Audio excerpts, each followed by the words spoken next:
In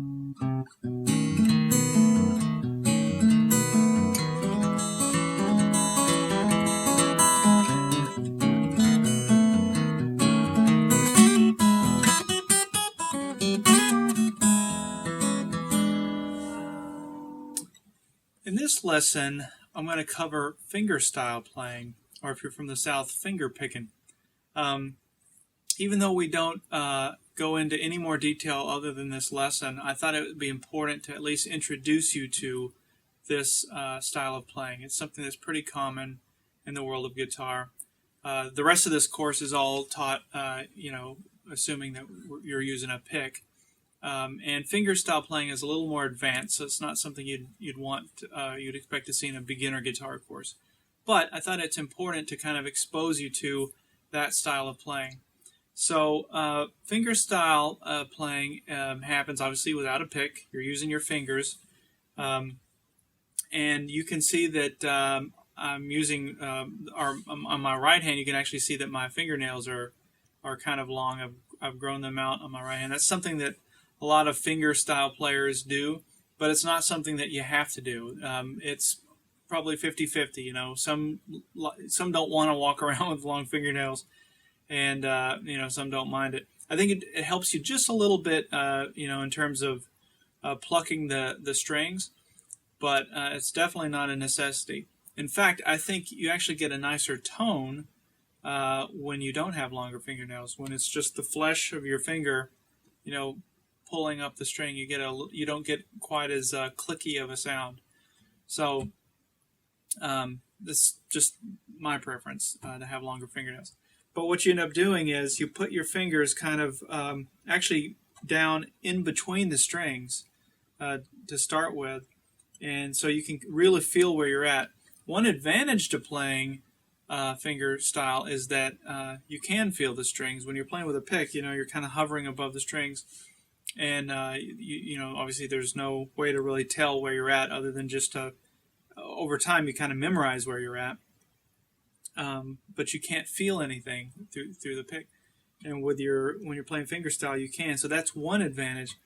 But the disadvantage in trying to learn that way is there's so many more variables. When you're playing with a pick, it's one thing at a time, one note at a time. Even though those notes can be fast, or you're strumming or whatever, it's one thing at a time. So it's one brush, down or up. When you're playing with your fingers, you can have multiple fingers doing different things at different times. So you have this whole new set of variables to work with. So you can play all kinds of different styles when you're playing fingerstyle. You can play, slow, nice melodic things like.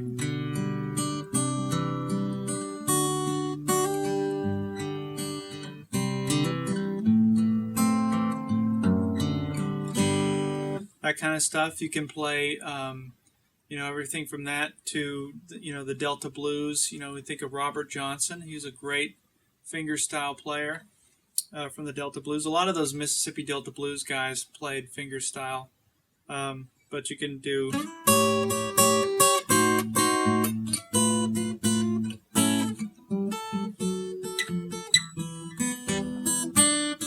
That kind of stuff. So you got all kinds of different styles you can do with just your fingers. But again, the big difference is you have the variable of being able to do multiple fingers at multiple times. That's why it's not something for beginners. So there's a few fingerstyle players that I should mention. If this is something that interests you and you'd like to at least check them out, the top of the list, at least top of my list, is Chet Atkins. He's the best, I think. And so Chet has this kind of world of other fingerstyle players that kind of gravitate towards him.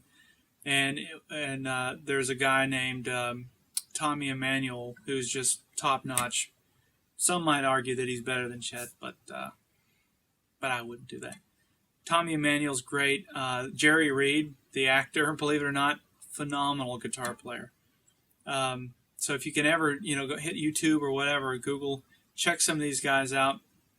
There's a guy named Adrian Legg who was big in the, in the 90s. I don't know what he's doing now, but I loved his style of playing. really good finger picker. So there's a bunch of them out there. James Taylor's one that's, a lot of people don't think of James Taylor as being a great guitar player, but he's really good, and he's a great, very accomplished finger picker. So there you have it. Be sure to check some of those guys out. And this is all we're going to cover in this lesson in terms of fingerstyle. Like I said, I just wanted to kind of introduce you to it. One other thing to point out, there's also a hybrid way of playing, which is using a pick and playing fingerstyle at the same time. That's something that I do. I guess everybody does it at some point when you're playing with a pick. You'll end up using your fingers to grab other strings. One example that I can think of real quick off the top of my head that I always use, so this sort of hybrid approach, is when I'm doing a turnaround, like a blues turnaround, something like that. What's happening is, if you look at this, the pick is hitting the lower note, and the finger is plucking the higher note.